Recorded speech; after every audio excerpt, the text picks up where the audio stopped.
Man, hold on for a minute. Let's just get right for a minute, man. Checking my Facebook Purchase page, your tracks today. and my Instagram page, and my Snapchat page. We'll get it back. See you flossing on Instagram, stay posted on Facebook. It's the I See What You're Doing podcast. I'm Mr. I See What You're Doing, and as always, I see what you're doing. And we took it outside today, man. Wanted to get a little sun. If you hear a little background noise, I got with the people today. And because I got with the people, I wanted to take an opportunity to represent, man, for Blue Chew, the sponsor of the I See What You're Doing podcast. That's right, man. We got sponsored, and I love it because, I mean, it's Blue Chew, man. I mean,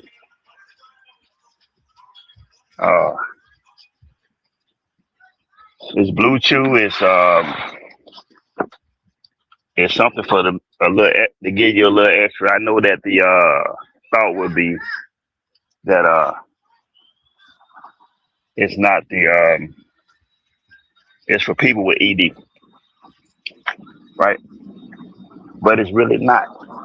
I mean, everybody need a little something extra sometimes. I mean, you come home from work, you had a hard day, mental health, men stress sometimes, and sometimes you're just not feeling it, you're just not in it. You get what I'm saying?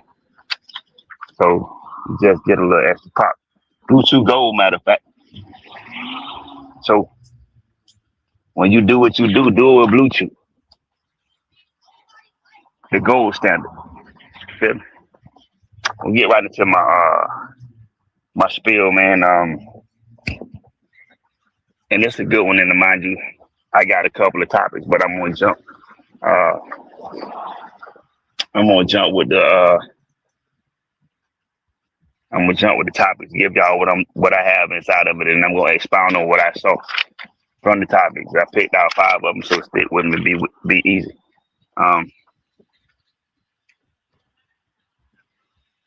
Before I do that, man, I wanted to take this time to say this.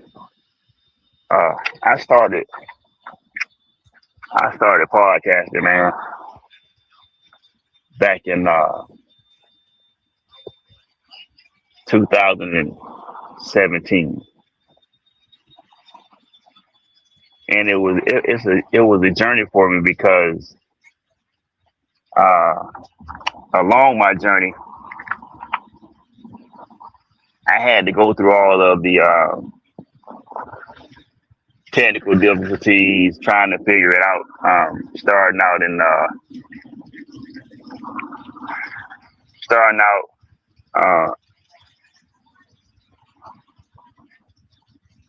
I would say in a place where resources were limited.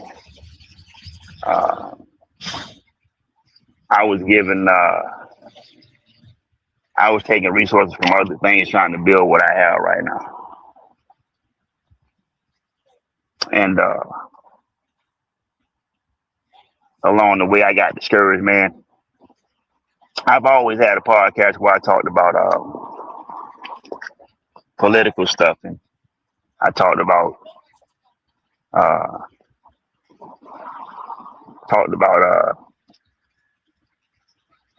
excuse me for a minute. Talked about political stuff, and I talked about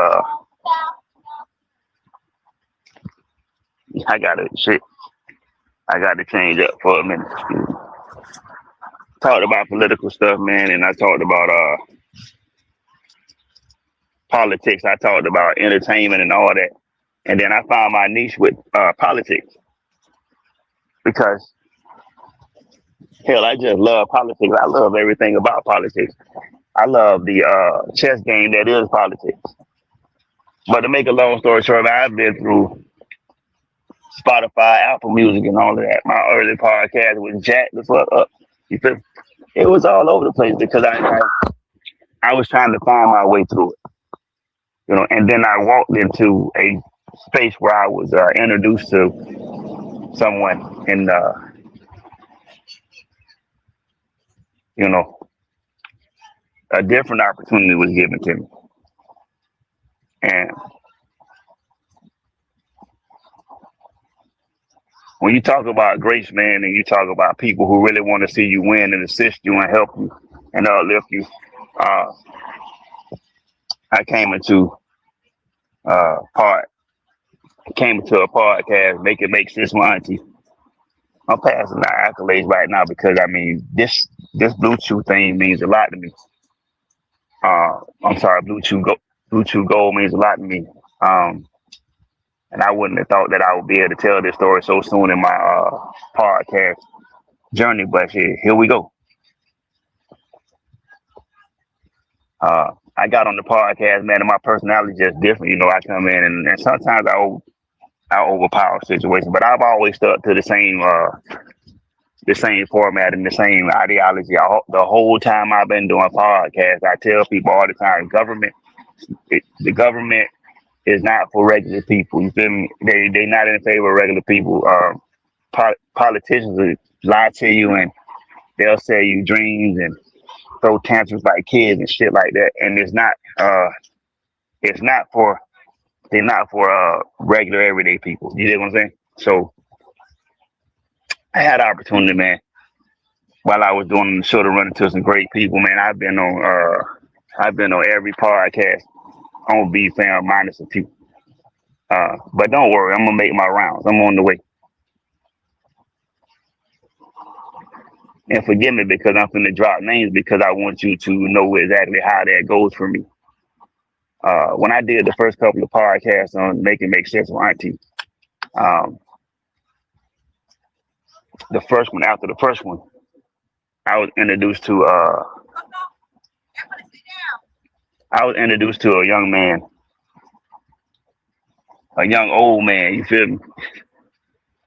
Uh, the man who owned this particular radio station.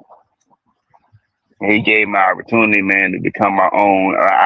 To become my own individual and my own and build my own brand. You dig what I'm saying? And spend a little money. You feel me? And the process, like before, spending a little money, making sure I could do the shit that I do. You dig what I'm saying? And the business behind these particular podcasts is the money behind it. You dig what I'm saying? Like we all in business for the money, but I mean to find somebody that just meets you and feel and see the potential in you and know that you're capable of becoming something special, and to invest in you outside of the initial investments that get made to make to build these podcasts is something else, because then that makes you something more than uh it's bigger than business. Then it's a family environment per the thing be found. And where I'm at right now, man, I'm way farther than I was when I first started, even here. You feel me?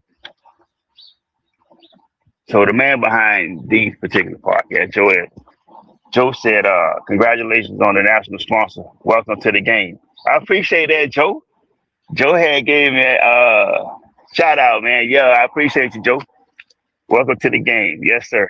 So the man that behind this record company, man, gave me an opportunity, you feel me? And I mean, shit, a lot of the stuff I believe wholeheartedly, but it's not. I don't hate a direct person. You feel me? I just like to talk about uh about the bullshit that happens. You feel me? And I mean, everybody's entitled to their opinion. I mean, and right back at Joe shit. I don't hate Joe. We just have a difference of opinion. You feel me? But so and forgive me because I'm finna get ready to do this shit. DC gave me an opportunity to become me. You feel me? And break out of a shell that I was in. You know what I'm saying? And the more that we talked about the thing, man, DC gave me DC worked with me, man. You feel me? Like DC, Zoe, Hootie, um, the whole BFAM family, you know what I'm saying, welcome me with open arms. You feel me? Like I done been on some real podcasts on here, man. Like Get Money Sports, you know, and spaces like that. And I'm gonna keep this shit short because I done went 10 minutes and I'm finna get ready to say what I gotta say. Joe, fasten your seatbelt, man, and stay with me. We gonna do a little something. Um, to GC and Zoe and Auntie, you feel me? To everybody at BFAM, man. To everybody, all the fans that checked in to this podcast when it was just starting out and had stayed with me for this. No, I appreciate it. Because without y'all, man, ain't no Blue Chew Gold sponsoring me. You feel me? Ain't no Blue Chew Gold sponsoring me. You get it? So, shout out to DC now, man, for locking in with me, man, and bringing you what I consider to be one of the most prolific political analysts, analytics show or podcast in the entire country. So here we go. My very first story was about Donald Trump wanted to revoke the license, the operating license of ABC, CNN, and NBC for not airing his primetime address live, right? President Trump publicly criticized major television networks, including ABC, CNN, and NBC, after they chose not to carry his primetime address live. He argued that the networks were biased and suggested they should lose their broadcast license. Right. But here's the fact behind that. Here are the key facts behind it. CNN is a cable network and does not have an FCC broadcast license that could be revoked. I'll say that again for the people. CNN is a cable network, right? I know when you look at the news, sometimes you see CNN, right? And then you see the news reporters or the people reporting news behind that. And I know that you look at it and you go, I'm watching CNN. And you are watching that broadcasting network, but you're not. They don't have a FCC broadcasting license. So you can't technically call for them to have a license revoked that they don't have. The major problem with that is this right here. You don't necessarily really get a chance to understand. You don't necessarily get a chance to see these type of things on the on go deep into these things. You just see the surface of it. You don't really get a chance to dive deep into it and research it because it's just television and all you do is show up and watch television, right? But someone who's been in the in Hollywood and been in the industry, someone who's had opportunity to be on broadcast networks, on television networks, someone who's had a chance to interact with what was called fake news or describe it as fake news, I think would know that I think that person would know that CNN is a broadcast network and not a actual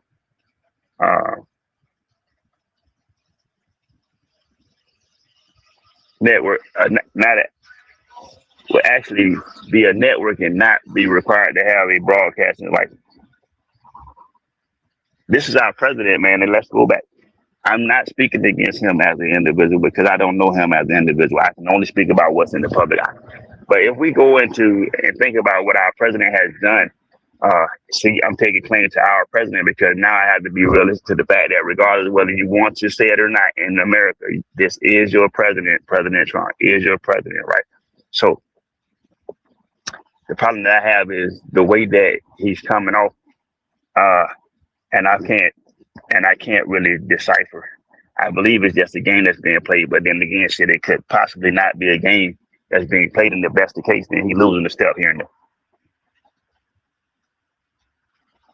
You get what I'm saying?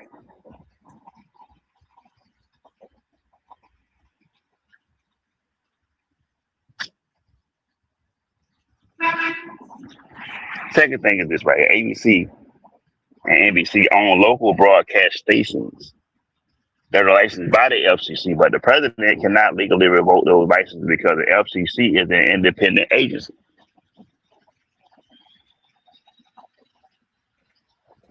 So that would mean that you are asking our government, our president is asking the government to asking our government to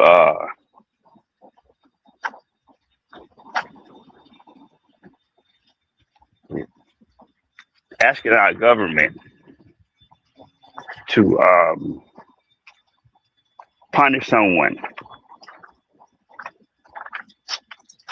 and asking the independent agency to punish someone for deciding what to do with their company,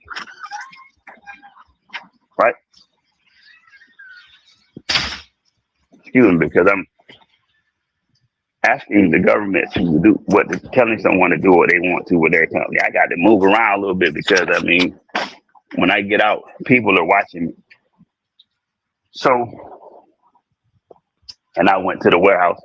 So that would be a political favor if the president got that done, right? If the FCC, an independent agency, made that move off of what Trump suggested, that would be a political favor. Would that be correct? And third, broadcasters generally decide for themselves whether to air speeches live based on news value and editorial judgment. These are news reporters. These are this is like the newspaper being able to say, yes, I'm going to air that, or no, I'm not going to air it. You think that's how we're looking at it. So our president is on the tear because he didn't get enough media coverage. Right now, we can go into knowing this, that Trump has long argued that mainstream media outlets treat him unfairly. Right. And if several networks choose not to interrupt programming to air his speech in full, he would frame that decision as political censorship rather than an editorial choice. And the crazy thing about it is this right here.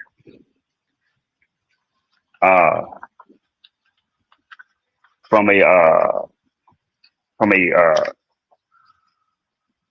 the standpoint I'm looking at,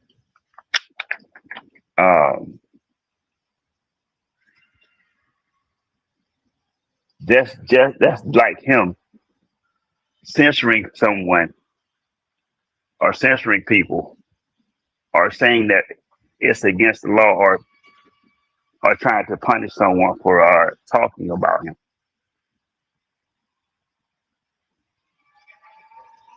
Or saying something negative about him, right? That's what that is. So when you try to punish someone for not choosing to put you on TV on their network so that you can rant and say a whole bunch of bullshit, because I saw the address and we thought that Trump was going to give us some great information about what was going on in the country, and it wasn't that. It's the same rhetoric that was being spoken for the last couple of years, midterms and Iran wars and all that type of shit. Nothing beneficial to the people. Okay? From my standpoint, remember, because these are my views. Okay? Now, this dispute highlights the ongoing battle between elected officials and the press. It also raises questions about the limits of presidential influence over individual and independent media organizations, right? Just because you're the president doesn't mean that you get to dictate who airs your information and who doesn't, and who allows you to, and who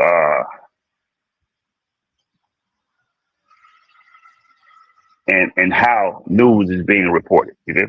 Just because you're the president, don't air anything about me. Oh, it's fake news. Oh, I'm being slandered. Those type of things. You don't get to make those type of You can't make that type of accusation. You feel me? And that type of information. You can't make those type of statements.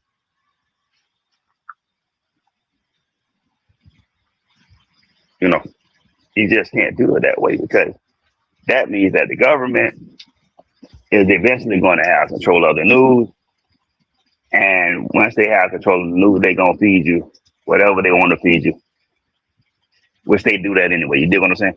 So, yeah. Now, what does that mean for the American people? Americans benefit from a system in which the government generally cannot dictate what news organizations must broadcast. At the same time, debates over media bias have continued to shape the trust in the news sources. Right? So, in a nutshell, to close up that first thing, man, our president was disappointed because the news did not give him the attention that he felt like he deserved. And then, with that being said, because they didn't give him the attention that he deserved, now we have him requesting that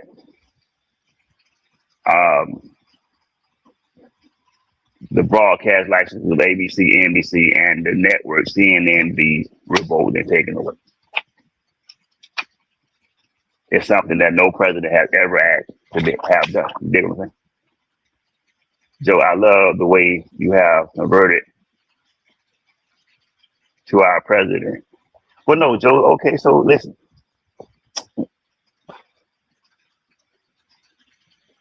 I can say this. I have to go to our president because whether I like it or not, even if you don't like your parents, those still your parents. Even though we didn't vote for him, he is still the man in charge of this country. You don't get to. I mean, shit, the only time you ever saw that was like Confederate, right before they went to war to free the slaves. That's when you get the chance to see it. Other than that, whether we like it or not, George Bush, Harry Truman, hell, George Washington, and Abraham Lincoln.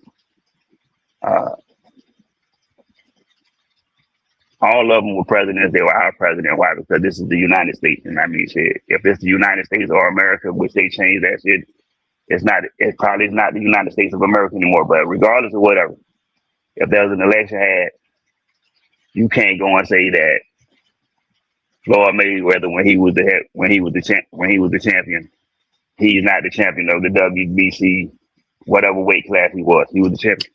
And when you have an election and the president becomes the president, shit, whether you like what his politics or whatever, if someone asks you who's the president of the United States and you're in the United States, it's going to be Donald Trump, hands down. So therefore,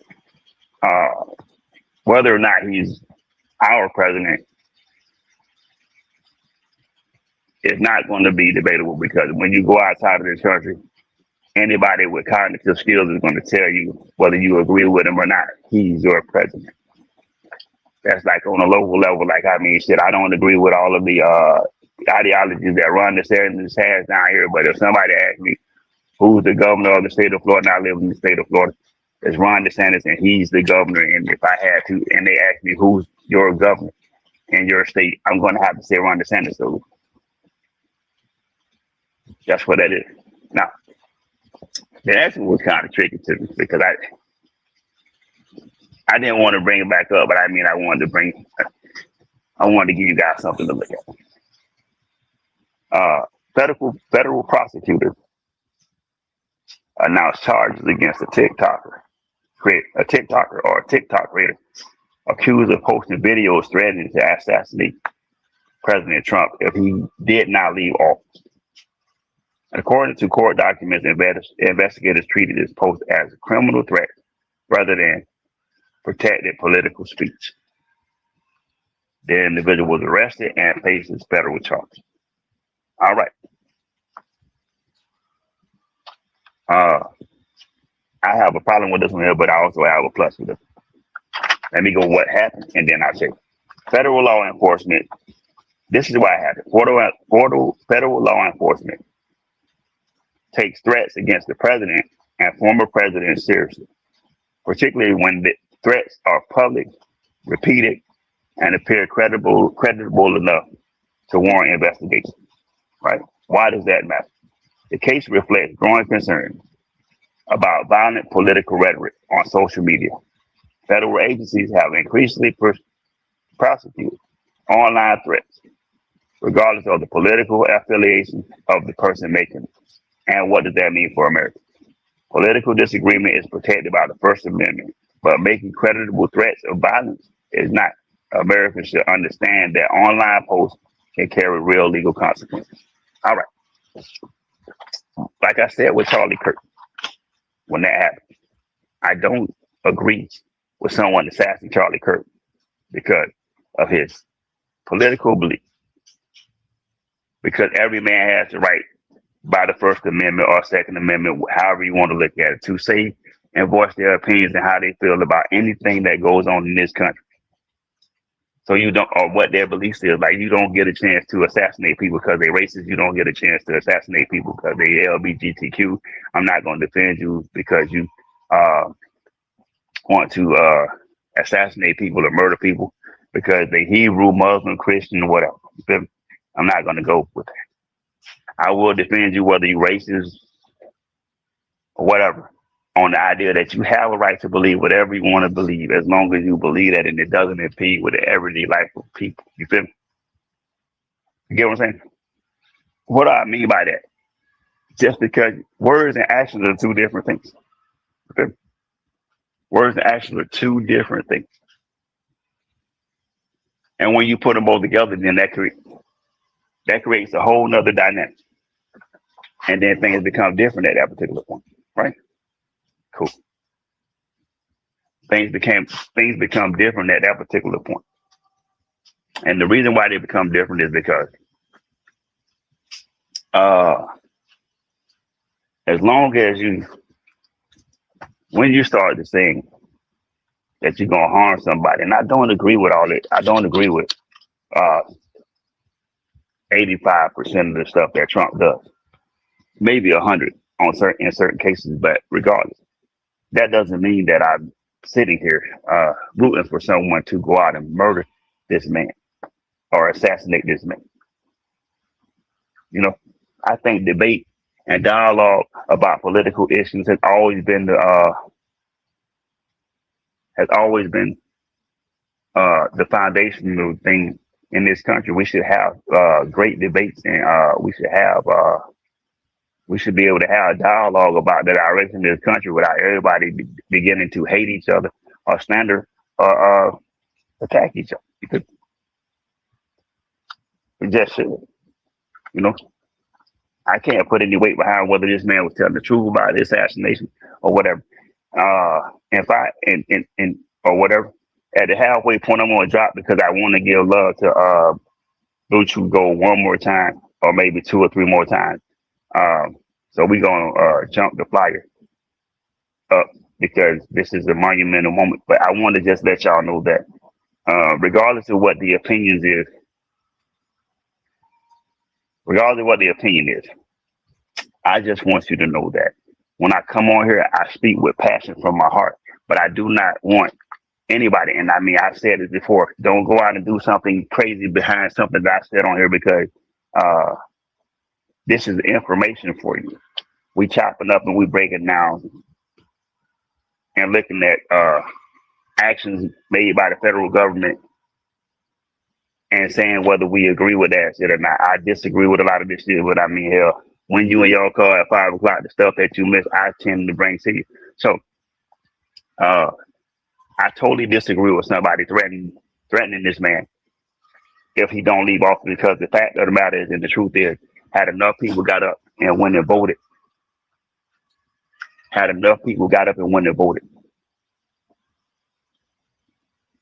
And did the thing the right way and followed the democratic process instead of sitting at home and hoping that things go your way. Then you don't have to worry about this particular problem, right? No match, no sporting event or whatever where you can go to, where you see somebody win a championship or anything, would allow you to take back or threaten someone that if they don't give back the thing that they want or abandon the thing that they want, because it may cost them their life, would anyone think that that's fair? And in this particular case, that we did not want, uh, we didn't want Donald Trump to be in office, but you also had enough people that said we not ready for a woman to be president, and then you choose. I can't even say the lesser of two evils, but you choose masculinity over cognitive ability, only because there was a difference in gender. Is that fair? I can't say whether that was fair or not. But I can also say that I don't think that she was totally prepared, and America knew that because of the way that the Democratic Party held up her process of moving in too. And then we may not have been ready for a woman president because uh, the way that the rest of the world is set up, they probably was not going to be supportive of a woman being president. We may not be ready for that yet. But I mean, once we decide who the president is going to be and all the votes are counted, then that's what happens. You get a president who we already knew who he was from his first election, just to come back and show you who he was a second time. Right in the middle of this, right at 3129, we're going to pop that flyer because I think it's a great flyer. And the most important thing on that flyer right now is that gold corner right there that says Blue Chew Gold. And as I said before, whether you come home from work and you stressed, you can't perform like you used to. You just need a little extra. Blue Chew stays in your system for 36 hours. So that means you can take it once and you can get at least a day and maybe a half out of it. You dig what I'm saying?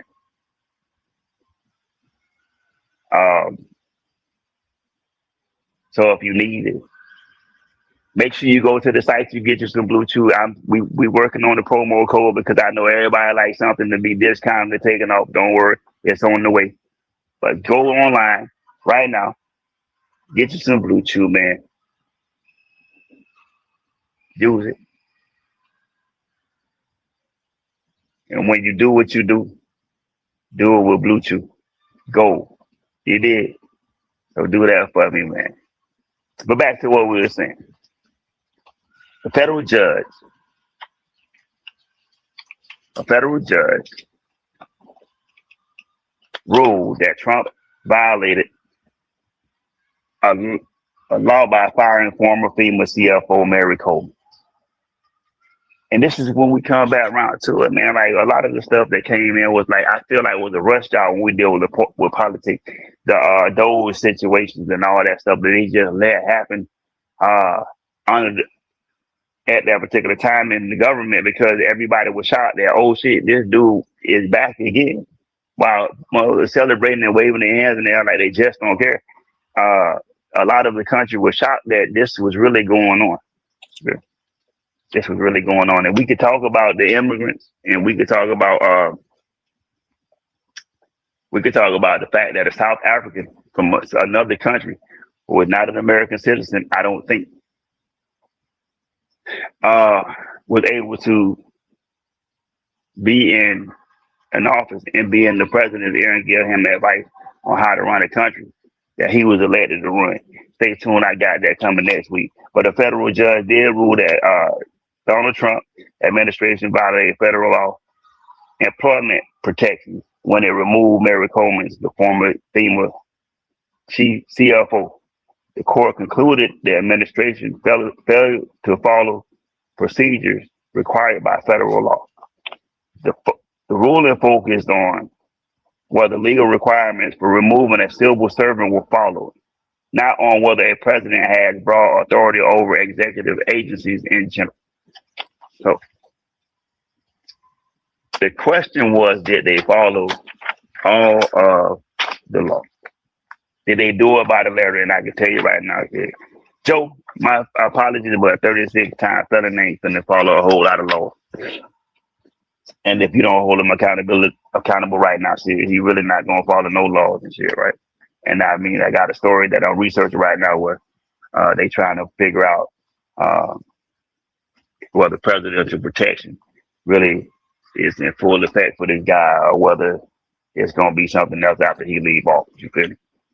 Because that the anticipation is that he's going to pardon himself of all wrong actions. But the administration sought to replace or remove certain career officials as part of a broader effort to reshape the federal workforce. The court found that this particular finding did not comply with existing civil service law, right? So they were changing the regime. They was moving people out, putting their own people in, but there's laws around it. You feel me? And I mean, you know that there's laws around it because not a president prior to Donald Trump, even in his first term, did what he did his second term and went and took everybody out and replaced people with the yes men that he needed to be in place. No, none of them. None of them. Right. What does that mean? This decision reinforces that presidents must follow statutory procedures when removing protected federal employees. You gotta follow the procedures, which is something crazy because I mean, if he removed Pam Bondi under the same thing, then guess what? We got a whole lot to talk about. And I mean, the crazy thing is, it's like a movie that you're watching and it reveals, right? You end up going back and you're looking at the movie and you can see that shit. There's going to be a sequel. It's just he's not going to be the star, but there's going to be a sequel to the movie because the mess that's being made is going to have to be cleaned up. And the problem that we have as American citizens is we don't know how long it's going to take to clean up the mess. We don't know how long it's going to take for us to get back on track or back to normality because this shit is not normal right now. You could, the same president, Bill Clinton, had had conversations with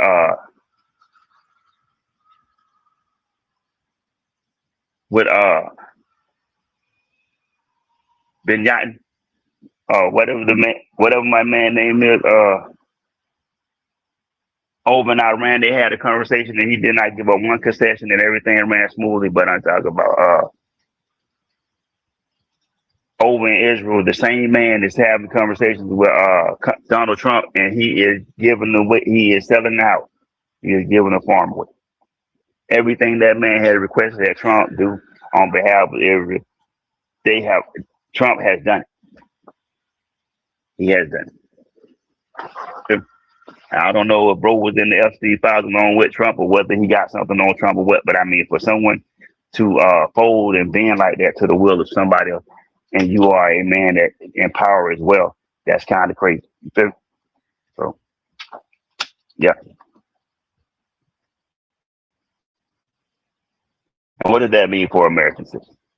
Court rulings like this affect how government agencies operate and reinforce the idea that executive power is subject to legal limits established by Congress. But when we talk about Congress, we can already see that Congress gonna flip and fold to the bent and bend to the will of our president that's sitting right now.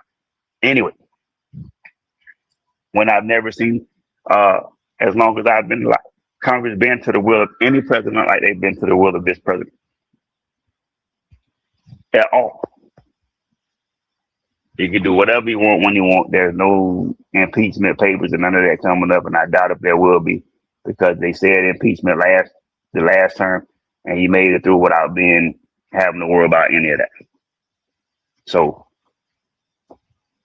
but he's bending to the will of a man, and putting America in the middle of a situation that I don't believe America should be in. You feel?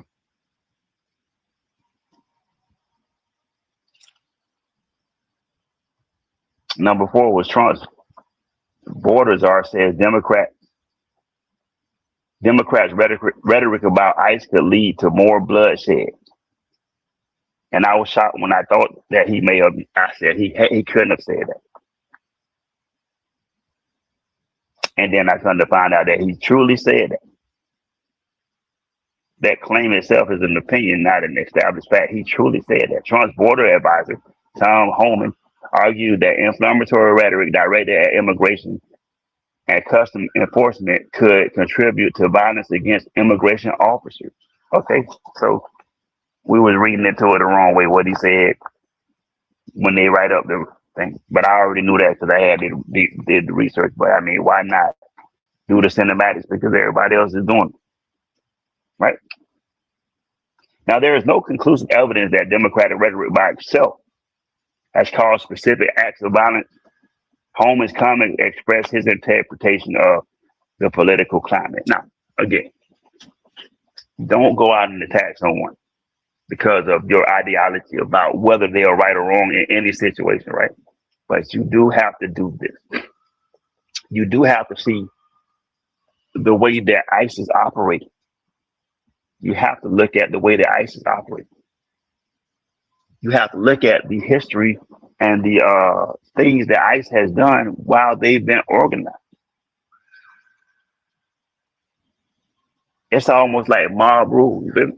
And you could not imagine the things that I see that I go research and find out that they don't put on the news. You feel me? Let alone put the president on the news, on the live broadcast to be able to go and say what he got to say because you don't know this that going behind it, the stuff that they not putting on the news that they not talking about.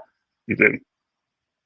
And I mean, the question was, what's being done while we being distracted by that our speech that had nothing to do with nothing. There was no positive information in it at all.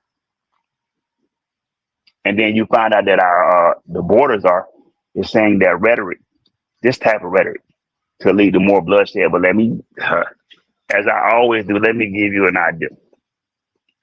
That's the same rhetoric that somebody said about Charlie Kirk. That's the same rhetoric that somebody said about Black history. That's the same rhetoric that somebody said about Confederate statues. That's the same rhetoric that somebody said about Black museums. That's the same rhetoric that somebody said about who the opinion that people have about people of color in this country, and the same rhetoric that they had about slavery and Juneteenth and MLK Day. Somebody had rhetoric that led to some kind of action being taken against those particular things. A holiday, a mural in the middle of the street that somebody didn't like. You feel me? Those are the same rhetorics that you get when you deal with those type of situations. So in the nut, to be honest, I mean, maybe the rhetoric could cause bloodshed. I don't know that it's necessarily gonna be bloodshed against ICE because I mean, shit, how do you attack somebody with a gun? How do we attack somebody with a gun? I've not heard a whole bunch of people say about ICE that a lot of ICE agents are being shot and killed in the street. But I can tell you the stuff that ICE agents do to American people, American citizens, and then we just talking about American citizens. We're not even talking about immigrants and all that. And I'm not overshadowing or looking past immigrants. I'm just saying, right? Okay. But it's the rhetoric. If it's the rhetoric, then that means we should stop all rhetoric about everything. And that would cause for people to have to stop talking totally. Because they're trying to mute your opinion and trying to keep you from having the ideology about anything. That's the idea. The idea is to keep you busy enough to where you don't know anything and you can't factually speak about anything. That's why I come in. So why does this happen? The remarks came after heightened political tension surrounding immigration enforcement and reported incidents involving ICE personnel. Officials have debated whether public criticism of law enforcement contributes to hostility towards officers. If you're going to be an officer, if you're going to be an ICE agent or whatever, do the job the right way with some kind of integrity. Follow it by the letter of the law. That's what it is for. It's law enforcement. If you enforce the law the proper way, then you don't have to worry about this rhetoric being said. You don't have to worry about the violence or the bloodshed because you're doing it the right way. And I mean, I'll defend everybody. I'm going to defend anybody who's doing it the right way. If you're doing it the wrong way, here I come with my soapbox and my bullhorn to tell you that it's fucked up. And we want to support you, but if you're doing it the wrong way, then how can we support someone who's doing the wrong shit? You feel me? We see the videos, we see the TikTok videos and all the stuff that's being shown about ICE. And I can tell you right now,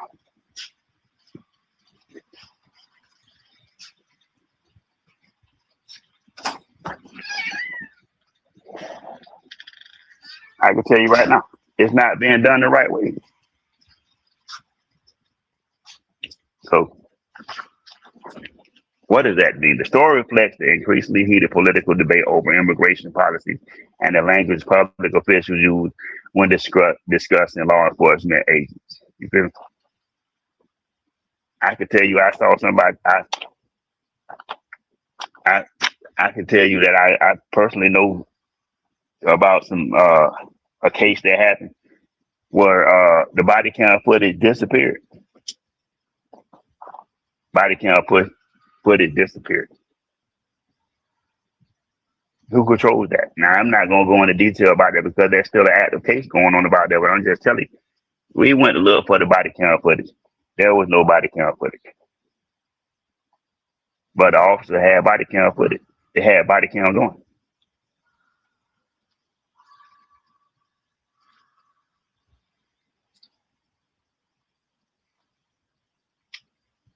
So the public is criticizing law enforcement because they can see that law enforcement is not doing it the right way. The law is not being enforced the right way.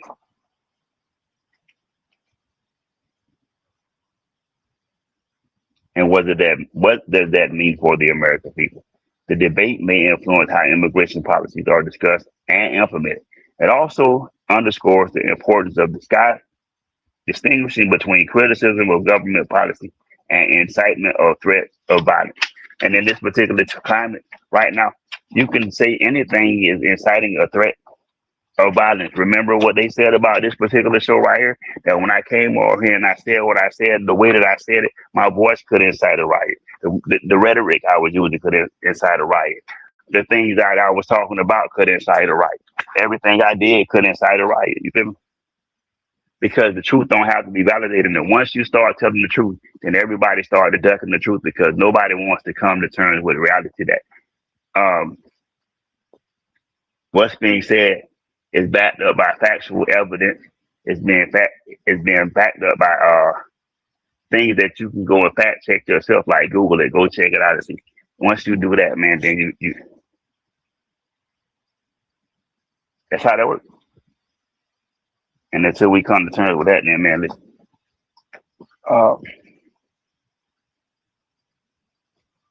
We got to have accountability, right?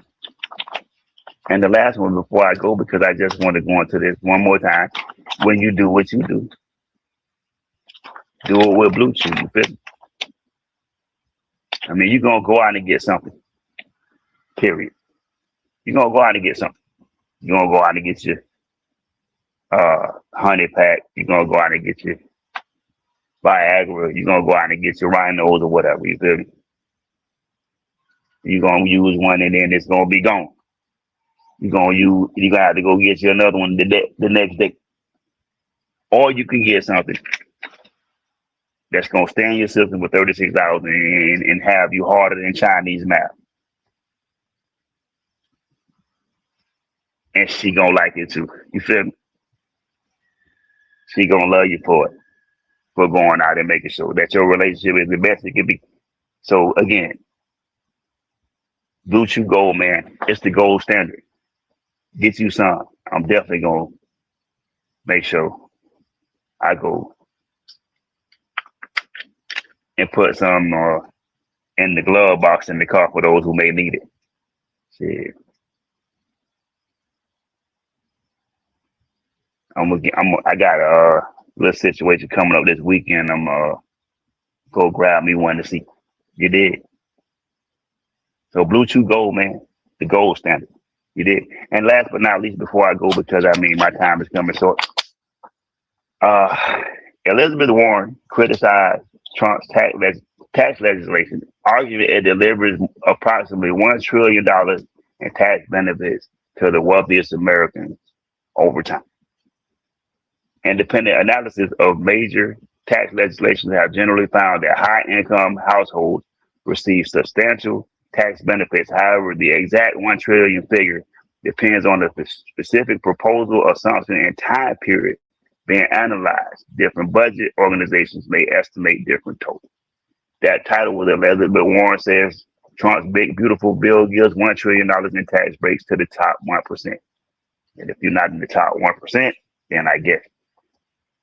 Why did that happen? That debate was centered on whether tax cuts for businesses and high income earners promote economic growth or disproportionately benefit wealthy taxpayers while increasing deficits. So if you give tax cuts to businesses and you give tax cuts to the top 1%, people who already got it, they got enough money in the bank to never have to worry about nothing ever again in their life. You feel me? And you tax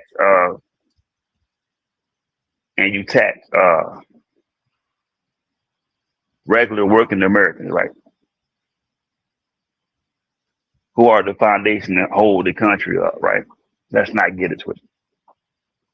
But you give all the tax breaks to wealthy people. That just means that the money that they bring in, they don't have to. They get to keep it, while you have to have taxes taken out of your everyday wages, and then go at the end of the year and file for taxes to get some of it back, because you never get all of it back. You get, and the tax credits that were given out prior to this, I don't know how long those tax credits are going to still exist, but I think that they're going away. You know, them COVID tax credits and all that, they're getting ready to go away. But $1 trillion in tax breaks is crazy to the top 1%. And I mean, that should offend everybody except for the top 1%, because if you part of the top 2%, or you part of 2% or below, you ain't getting no tax breaks. That's what they say. Right? What does that mean? This is a fundamental policy disagreement on taxation, government spending, and economic priority.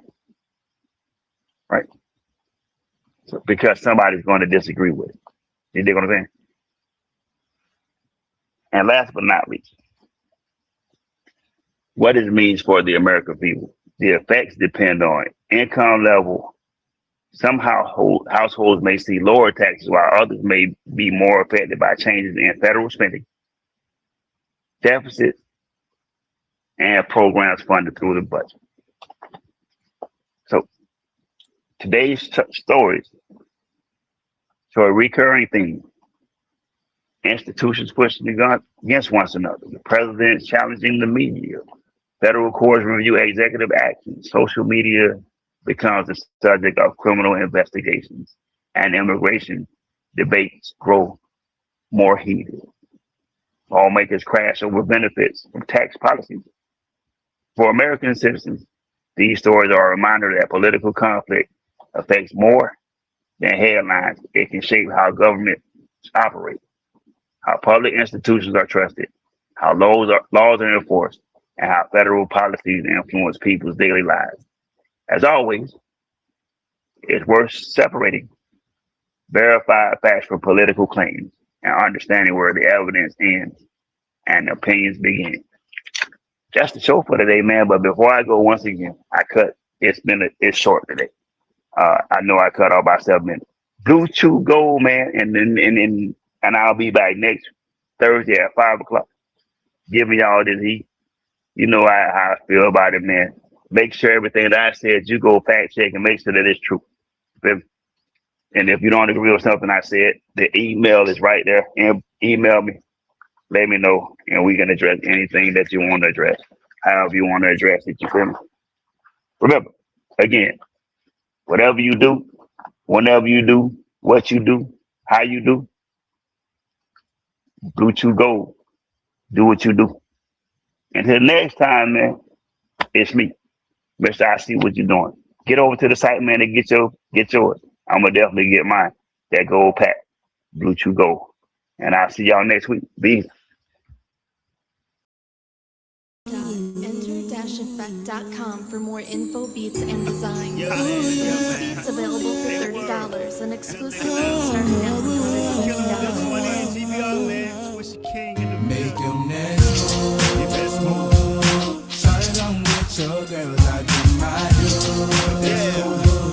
So we can all go. Hey man, I'm going in there with this man. you to choose.